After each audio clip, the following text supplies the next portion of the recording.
शांति।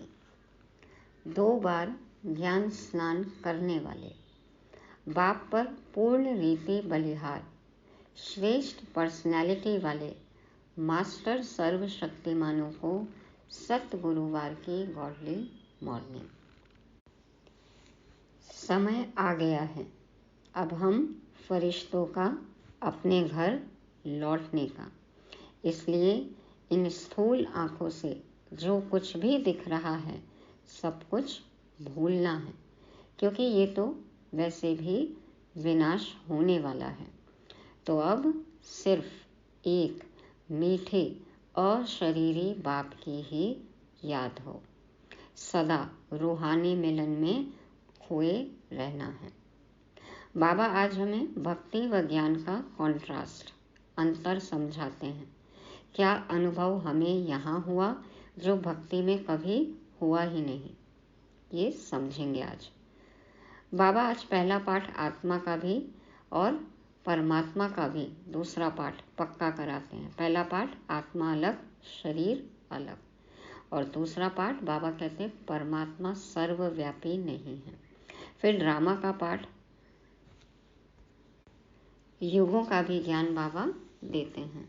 तो एक तरह से कहें कि आज पूरा कोर्स ही रिवाइज हो जाएगा। मम्मा बाबा का वारिस बनने के लिए हमें क्या करना होगा जानने के लिए सुनते हैं 18 मई 2023 की सतवाणी।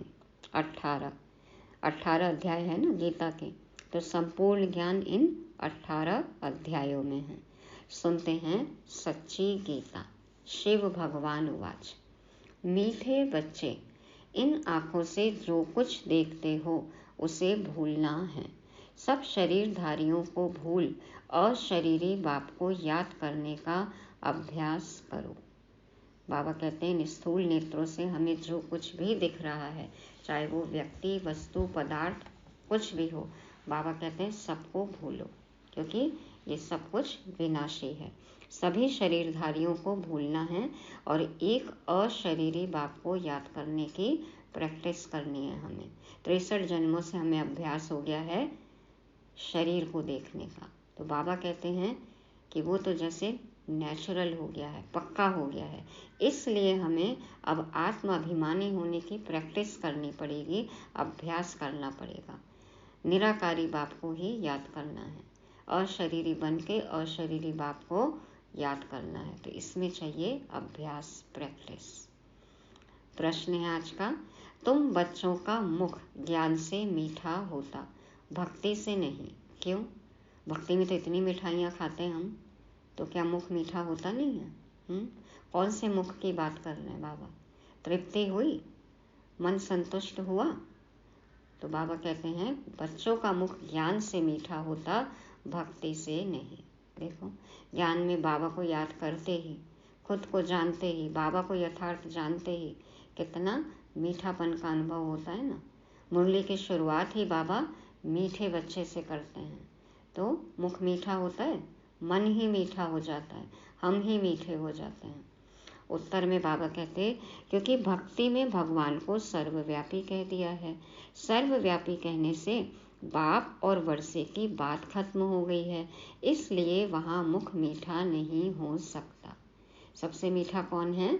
बाबा, और बाबा से मिलने वाली सौगात स्वर्ग है ना। तो ये सुख सबसे मीठा है। तो भक्ति में इसका पता ही नहीं है, इसलिए मुख मीठा नहीं हो सकता। अभी तुम बच्चे प्यार से बाबा कहते हो तो वर्षा याद आ जाता है, इसलिए ज्ञान से मुख मीठा हो जाता। दूसरा, भक्ति में खिलौनों से खेलते आए, परिचय ही नहीं था तो मुख मीठा कैसे हो? पत्थर की मूर्तियों को पूजते आए, गुड्डे गुड़ियों का खेल करते आए। तो बाबा कहते हैं यथार्थ परिचय ही नहीं था, मीठे बाबा को जानते ही नहीं, तो मुख मीठा कैसे होता? और अब देखो बाबा को पाया, सब कुछ पा लिया, पाना था सो पा लिया, संतुष्ट हो गए, तृप्त हो गए। तो इसलिए बाबा कहते हैं कि ज्ञान से ही मुख मीठा होता है, भक्ति से नहीं। गीत बजा।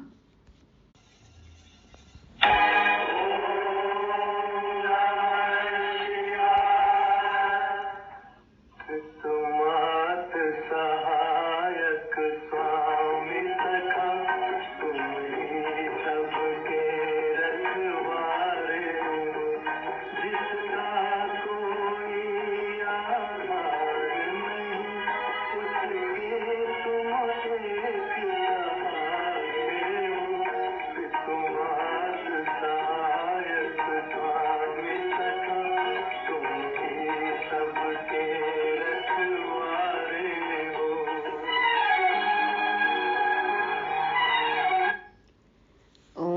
शांति।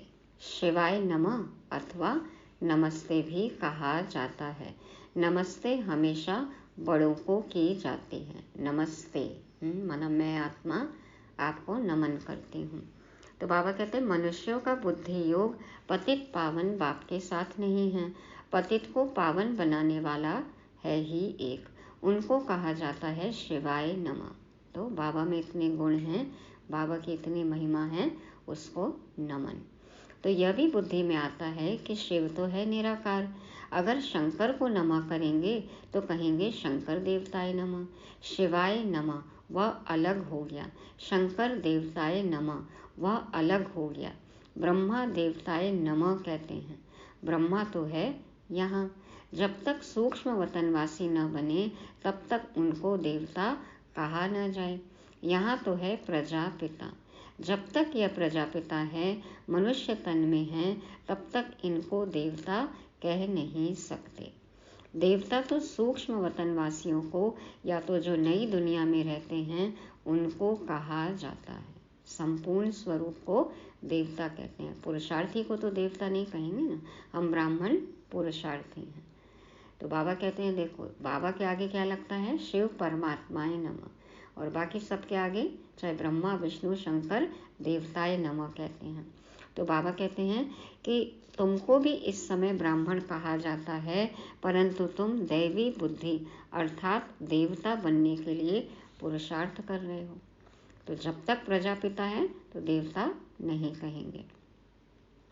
देवताओं की तो महिमा है सर्वगुण संपन्न, 16 कला संपूर्ण, संपूर्ण निर्विकारी, मर्यादा पुरुषोत्तम, डबल अहिंसक।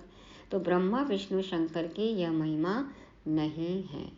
महिमा मनुष्य मात्र की और देवताओं की अलग अलग होती है। देवताओं की महिमा है सर्वगुण संपन्न, और ब्रह्मा विष्णु शंकर तो क्या है, आकारी देवता है। तो बाबा कहते हैं महिमा मनुष्य मात्र की और देवताओं की अलग अलग होती है। तो मनुष्यों की महिमा अलग, देवताओं की अलग, और शिव परमात्मा की तो अलग है ही।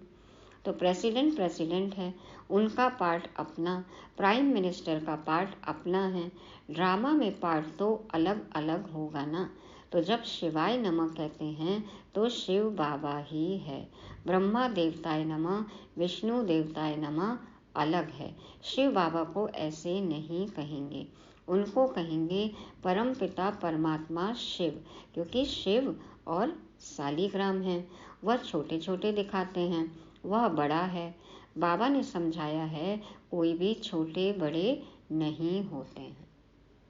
आत्मा का तो कोई साइज नहीं है ना, सब एक जैसे हैं, खाली गुणों की बात है। बाबा परम है और हम सब शालिग्राम, छोटे माना मास्टर हैं, छोटे माना महिमा में। तो बाबा सागर है, हम मास्टर सागर हैं, बाकी छोटे बड़े की तो बात ही नहीं है। तो बाबा कहते हैं उनको कहा जाता है परमपिता परमात्मा गॉड फादर। यह क्यों कहते हैं, आत्मा शालिग्राम शिव को बाबा कहती है तो जरूर बाप से वर्षा मिलना चाहिए, क्योंकि वह है स्वर्ग का रचयिता।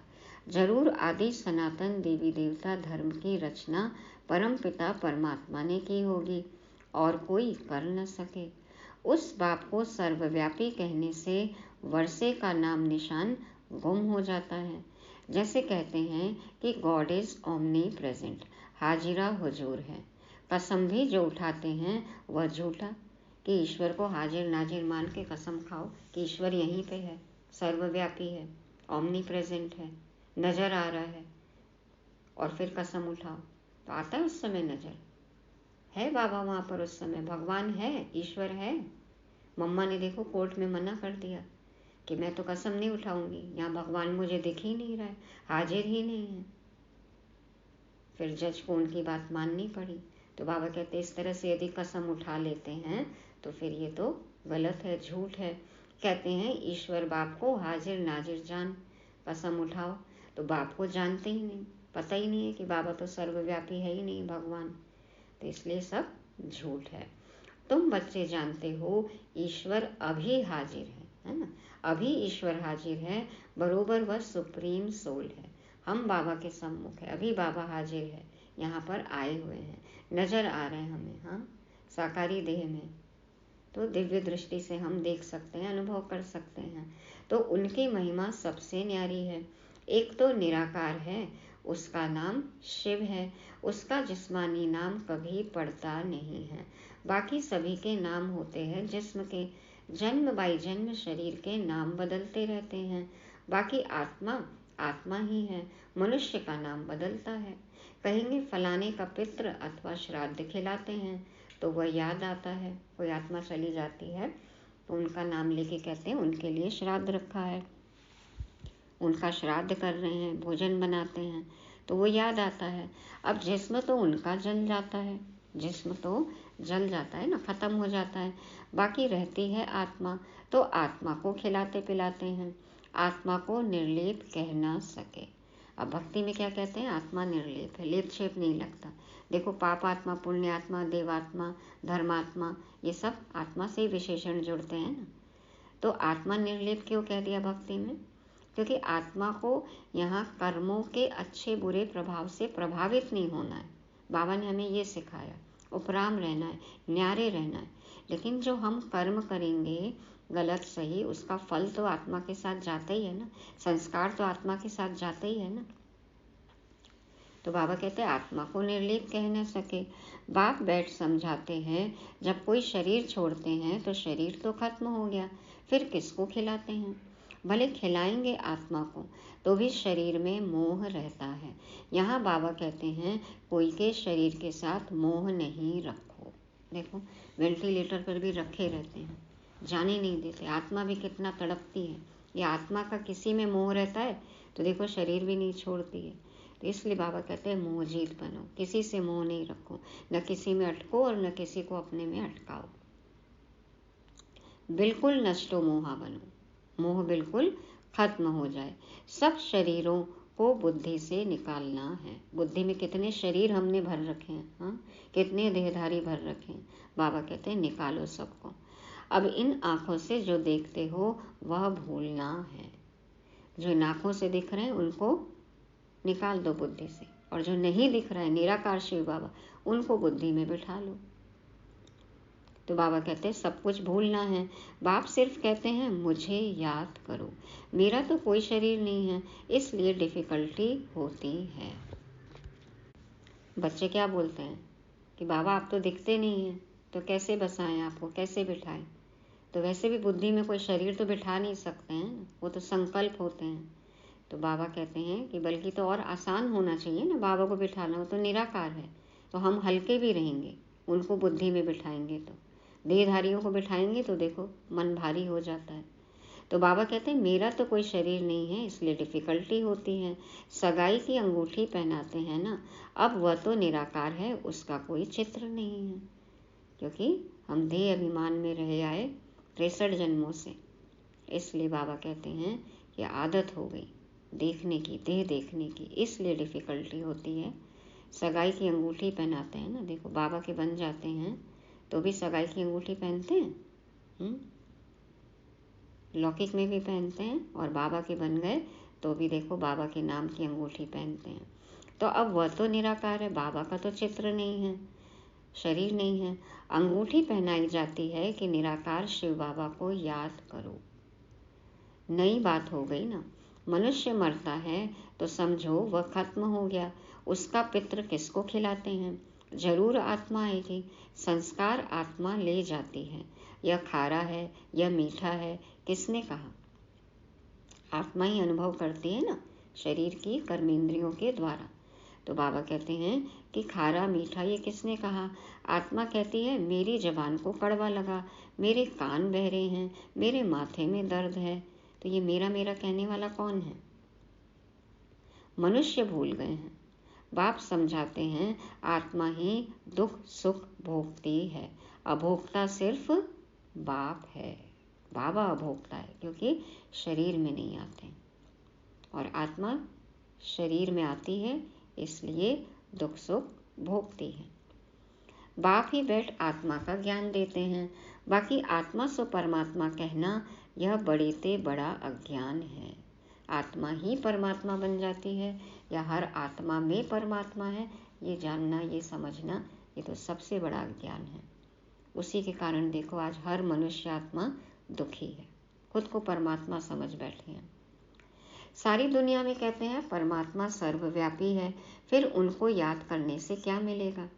भक्त उनको याद करते हैं, परंतु उनसे मिलता क्या है यह कोई नहीं जानते। अल्पकाल का सुख अनुभव करते हैं। सर्वव्यापी कहने से मिलने की बात ही नहीं उठती। जब वो सब जगह है तो आप किससे मिलोगे? आपके ही अंदर है तो किससे मिल रहे हैं? खुद से मिलो पहले। लेकिन वो भी यथार्थ नहीं मिलते हैं, क्योंकि खुद को भी यथार्थ जानते नहीं हैं। तो बाबा कहते हैं सर्वव्यापी कहने से मिलने की बात ही नहीं उठती। आसुरी मत पर चलने से मनुष्य नीचे ही गिरते जाते हैं। श्रीमत तो एक ही बाप की है। आसुरी मत देने वाला रावण है, जिसकी मत पर एक दो को दुख देने लग पड़ते हैं। अब तुम हो ईश्वरीय संप्रदाय, एक दो को सुख देने वाले। बाप है सर्व का सुख दाता। बाबा कहते हैं कि आसुरी मत पर चल के एक दूसरे को दुख देते हैं, और अब हम कौन बने हैं? ईश्वरीय संप्रदाय में ईश्वरीय संतान बने हैं, तो एक दो को सुख देना है। क्यों? क्योंकि हमारा बाप ही है सर्व का सुखदाता। तो हम भी हो गए मास्टर सुखदाता, तो सबको सुख देना है। मनुष्य अपने को सर्वोदया लीडर कहते हैं। विनोबा भावे है ना, सर्वोदया लीडर माना जाता है। परंतु सर्व का मालिक रचयिता तो ईश्वर को ही कहा जाता है। सर्व माना सारी सृष्टि। सारी सृष्टि का सद्गतिदाता कोई मनुष्य को नहीं कहेंगे। बाबा आते हैं तो फिर सबको गति सद्गति मिलती है, सबका कल्याण होता है, सबका भला होता है। कोई मनुष्य यदि अपने आप को सर्वोदया लीडर कहलाते हैं तो वो तो कुछ मनुष्यों पर ही, कुछ ग्रुप पे ही ना, अपने संप्रदाय में ही किसी का कल्याण कर सकते हैं। लेकिन बाबा आते हैं तो मनुष्य मात्र का, प्रकृति का, सभी का कल्याण होता है। तो मुख्य बात है पहले सर्वव्यापी का ज्ञान निकालना पड़े। बाबा कहते हैं सर्व माना सारी सृष्टि। सारी सृष्टि का सद्गतिदाता कोई मनुष्य को नहीं कहेंगे। तो मुख्य बात क्या है कि पहले सर्वव्यापी का ज्ञान निकालना पड़े कि बाबा हैं, वो आते हैं और फिर सर्व का कल्याण करते हैं, वो सर्वव्यापी नहीं है। बाप को सब याद करते हैं। भक्त चाहते हैं भगवान आकर हमको कुछ देवे। बाप ने जरूर कुछ दिया है। रचयिता रचेगा तो देगा भी ना। बाबा देते हैं स्वर्ग की बादशाही। उस बाप को भूलना नहीं है, यही है मेहनत। ना भूलने की मेहनत करनी है, याद रखने की मेहनत करनी है। मेहनत करनी है। मोहब्बत होगी तो मेहनत करने की ज़रूरत ही नहीं होगी। भूलेंगे ही नहीं तो याद करने की ज़रूरत ही नहीं पड़ेगी, और मोहब्बत होगी तो भूलेंगे ही नहीं। तो बाबा कहते हैं अब तुम बच्चे तो समझो सयाने हो। कितनी विधियां बताई हैं, कितनी युक्तियां बताई हैं बाबा ने। तो बाबा कहते हैं तुम तो समझो सयाने हो। पहले तुम बहुत बेसमझ थे। बाप को सर्वव्यापी कहने से कुछ भी नहीं मिलता। पहले पहले बाप सिद्ध कर बताते हैं, वह है परम पिता। परम अक्षर लौकिक बाप को नहीं दिया जाता। सुप्रीम तो एक ही होता है ना, देखो सुप्रीम कोर्ट एक ही है। परम पिता है परे से परे परम धाम में रहने वाला, वह है सुप्रीम। वही मनुष्य सृष्टि का बीज रूप है। बाप बीज है ना, स्त्री को अडॉप्ट कर फिर रचना रचते हैं। शिव बाबा कहते हैं मैं भी इनको अडॉप्ट करता हूँ, ब्रह्मा बाबा को, बाबा की वन्नी। तो वह है कुक वंशावली और यह है मुख वंशावली। यह ब्रह्मा मेरी स्त्री है, परंतु चोला तो पुरुष का है। मैं इनको अडॉप्ट करता हूँ, इनके मुख से तुमको जन्म देता हूँ। शिव बाबा के बच्चे तो हैं, परंतु शिव बाबा ने ब्रह्मा द्वारा नया जन्म दिया है। शिव बाबा के बच्चे तो है, परंतु शिव बाबा ने ब्रह्मा द्वारा नया जन्म दिया है। आत्मा रूप में तो हम सब बच्चे, लेकिन फिर ब्रह्मा मुख वंशावली ब्राह्मण हम बनते हैं, तो नया जन्म, द्विज ब्राह्मण, दूसरा जन्म। कहते हो तुम माता पिता हम बालक तेरे, तुम्हारी कृपा ते सुख धनेरे। वह तो निराकार है, माता कैसे हो सकती? माता पिता कहते हैं तो बाबा कहते हैं निराकार है, माता कैसे हो सकती? इसमें बहुत सूक्ष्म समझने की बुद्धि चाहिए। बाप को कहा है रचयिता, तो वह क्रिएट कैसे करे? जगत अम्बा सरस्वती जिसको कहते हैं, वह तो ब्रह्मा की बेटी मुख वंशावली गाई जाती है। अब माता उनको कहे या इनको? असल रियलिटी में यह माता है। कौन? साकार ब्रह्मा, बेहद की माँ। निराकार रूप में शिव बाबा ही माता पिता, और फिर निराकार शिव बाबा पिता, तो ब्रह्मा हो गई माता, बेहद की माँ। लेकिन पुरुष तन है, इसलिए फिर जगदम्बा मम्मा को मुकर्रर किया गया बच्चों की पालना के लिए। तो परंतु पुरुष तन है, तो माताओं की चार्ज में इनको कैसे रखा जाए, इसलिए फिर जगदम्बा निमित्त बनी हुई है। बाप कहते हैं मैं इनमें प्रवेश कर इनको अडॉप्ट करता हूँ।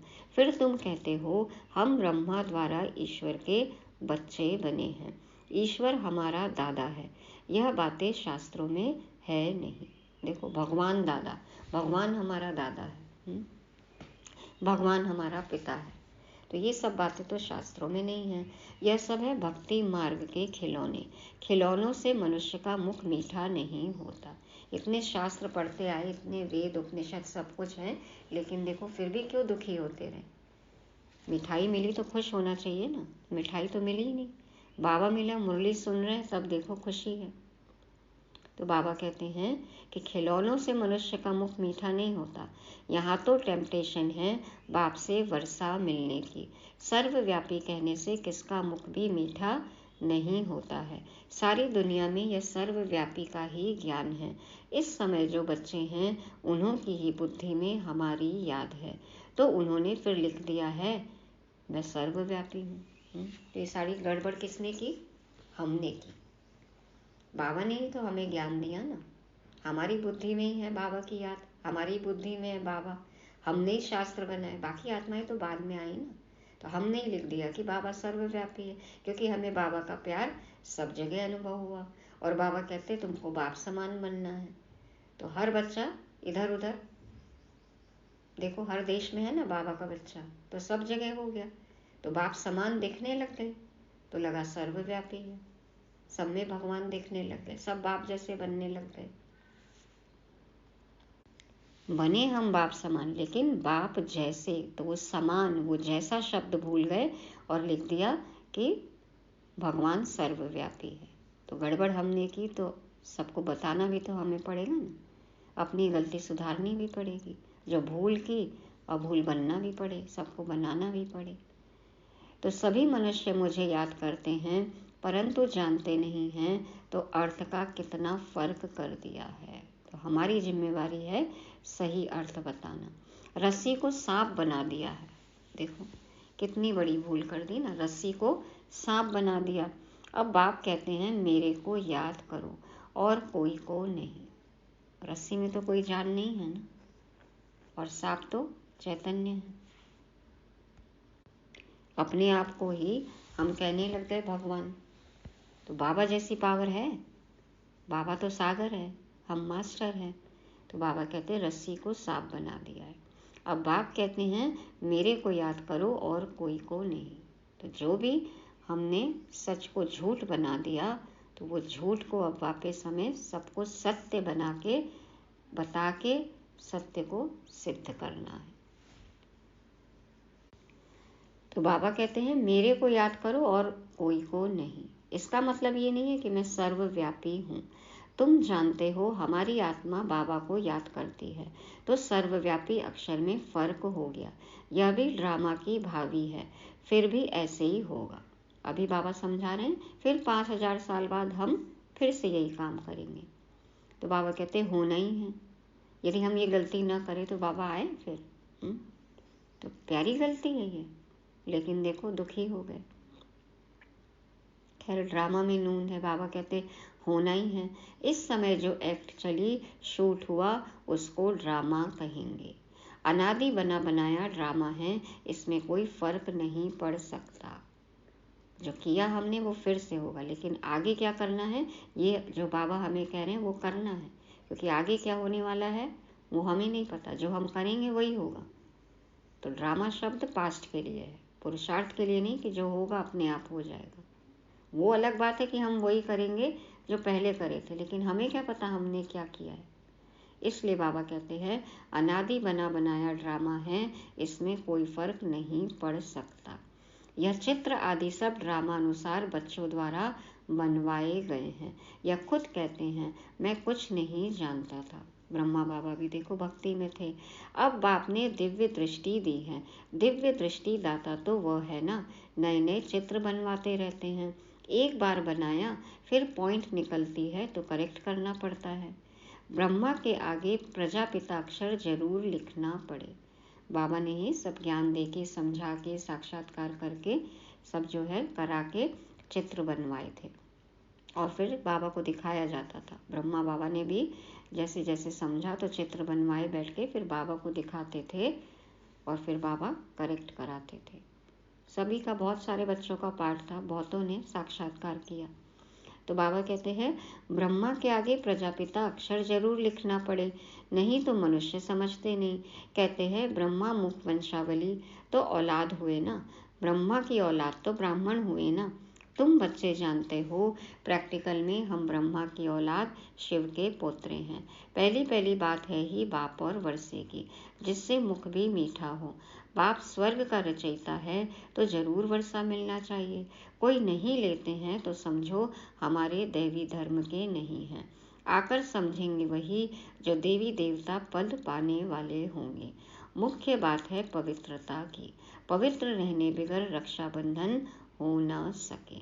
बाप से प्रतिज्ञा करते हैं बाबा हम पवित्र जरूर बनेंगे। पवित्र बनने के बगैर आपके पास कैसे आ सकेंगे? जरूर श्रीमत पर ही श्रेष्ठ बनेंगे। सतयुग में तो नहीं बनेंगे, जरूर कलयुग में बने होंगे। कलयुग अंत, सतयुग आदि का संगम होगा, अर्थात संगम पर ही बाप आकर बच्चों को स्वर्ग का वर्षा देते हैं। भारत का नाम बहुत बाला है। भारत ही सचखंड और झूठखंड बनता है और खंड गोल्डन एज में नहीं होंगे। दूसरे सभी खंड विनाशी हैं, सब जलमग्न हो जाएंगे। यह है अविनाशी खंड, क्योंकि अविनाशी बाबा फिर से आए हैं। भारत अविनाशी खंड क्यों है? क्योंकि यहाँ अविनाशी बाबा आते हैं। धर्म स्थापना की एक्टिविटी जो हुई है कल्प बाद फिर वही चलेगी।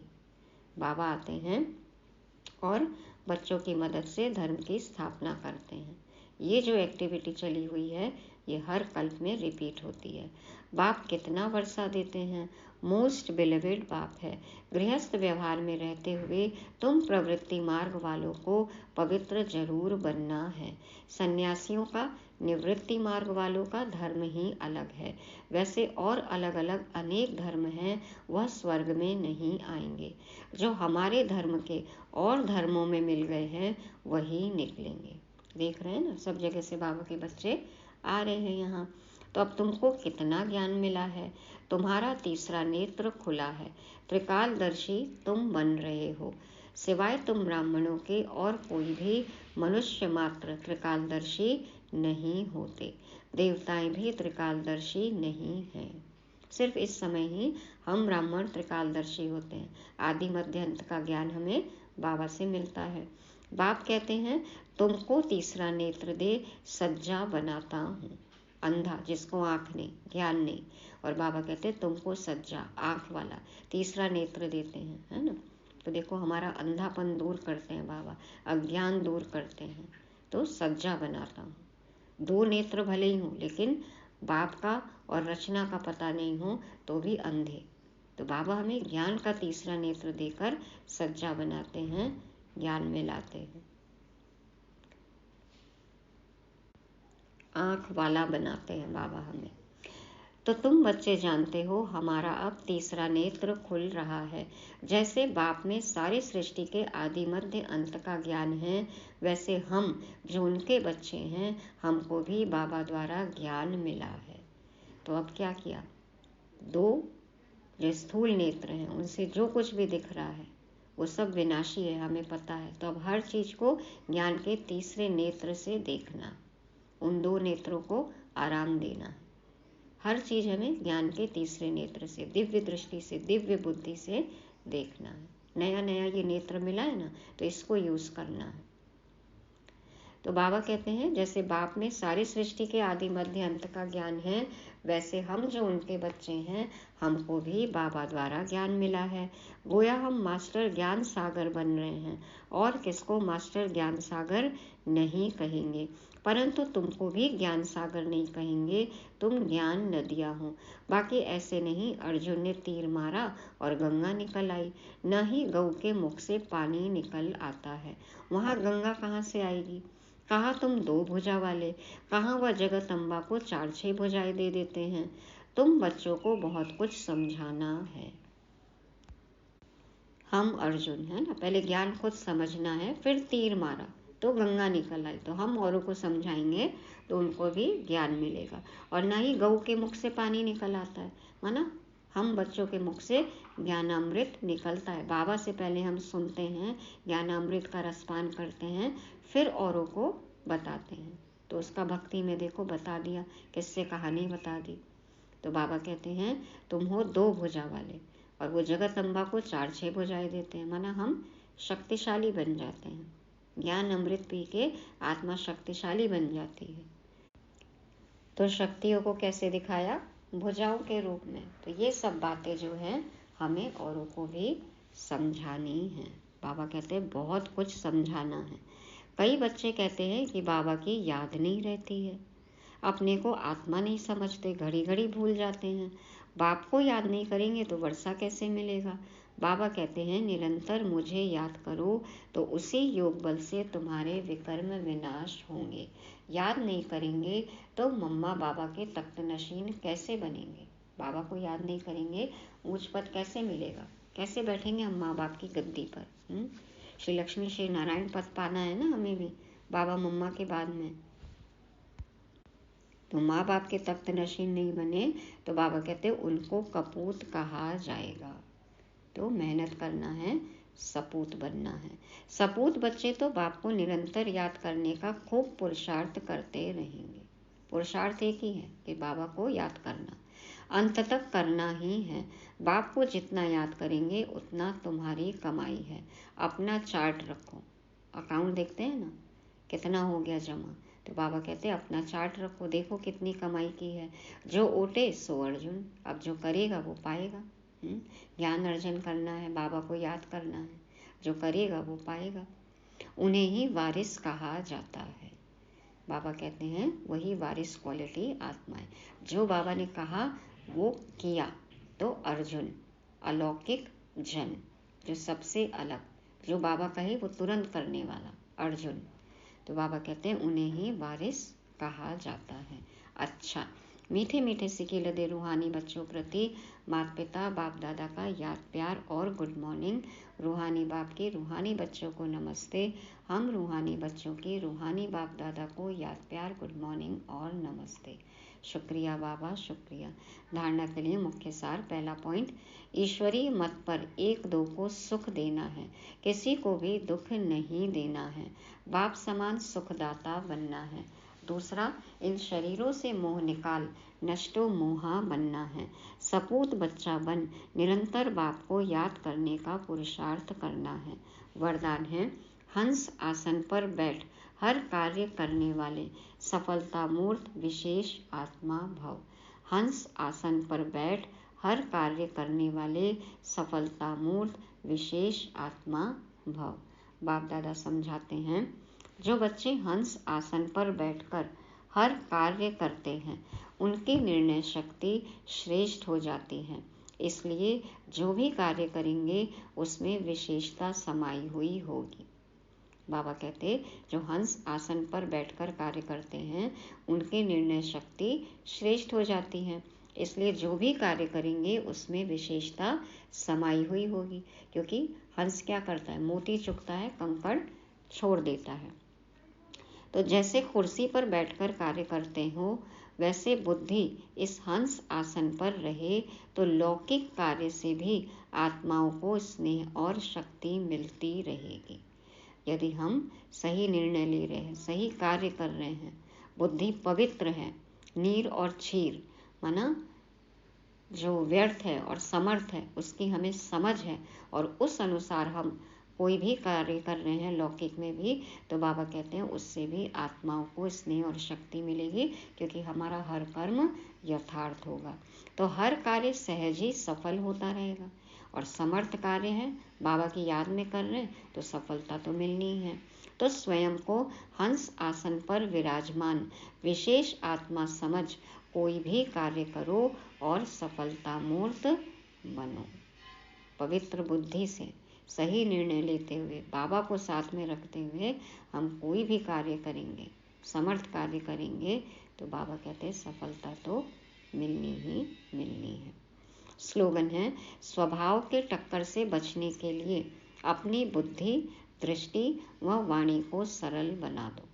स्वभाव के टक्कर से बचने के लिए अपनी बुद्धि, दृष्टि व वाणी को सरल बना दो। प्रैक्टिकल लाइफ में क्या होता है, हमारी टक्कर क्यों होती है, युद्ध क्यों होता है, झगड़ा क्यों होता है आपस में? क्योंकि बुद्धि में हम कुछ समझते हैं अलग, गलत, अलग ही बुद्धि चलती है। और दृष्टि, अलग दृष्टिकोण से देखते हैं हम कि सामने वाला गलत है, इसका स्वभाव संस्कार ऐसा है। और वाणी, तो वाणी से तो हम कुछ भी बोल देते हैं, फिर झगड़ा तो होने ही है। तो यदि बुद्धि, दृष्टि व वाणी सरल बन जाएगी तो कभी टक्कर होगी ही नहीं। और सरल कैसे बनेगी? जब खुद को आत्मा समझ के सामने वाले को भी आत्मा देखेंगे, वो भी बाबा का बच्चा है ना। बाबा ने कितनी युक्तियाँ बताई हैं कि सामने वाली आत्मा को किस तरह से देखना है, स्वमान में देखना है, खुद स्वमान में रहकर, तो फिर टकराहट तो कभी होगी ही नहीं। तो बाबा कहते हैं सरल बन जाओ, सब कुछ सरल हो जाएगा। तो ये थी आज की मुरली, जिसको रिवाइज करने के लिए पॉइंट है। पहला, ज्ञान से होता मुख मीठा। किसी भी चीज़ से आत्मा तृप्त नहीं हो सकती, मुख मीठा नहीं हो सकता। मन की, मुख के मीठे होने की बात है, संतुष्टता की बात है। तो ज्ञान से ही मुख मीठा होगा, ज्ञान से ही तो हमें खुद का और परमात्मा का परिचय मिलता है ना। दूसरा है अशरीरी बाप की याद का अभ्यास। मैं आत्मा अशरीरी और अशरीरी बाप को ही याद करना है, तो इसकी प्रैक्टिस चाहिए। जितना अभ्यास करेंगे परफेक्शन आता जाएगा। तीसरा है आत्मा निर्लेप नहीं। याद रखना है कि संस्कारों के रूप में, हमारे अच्छे बुरे कर्म के फल के रूप में ये हमारा साथ जाता है, आत्मा के साथ जाता है। तो आत्मा निर्लेप नहीं है। जो ऊटे सो अर्जुन, बाबा ने जो कहा वो करके दिखाएगा, वो पाएगा। जितना करेगा उतना पाएगा। तो अव्वल नंबर बनना है, फर्स्ट नंबर आना है। और पांचवा है सरल बुद्धि, दृष्टि व वाणी, सब कुछ सरल। तो कभी भी स्वभाव में टकराहट नहीं होगी। ओम शांति।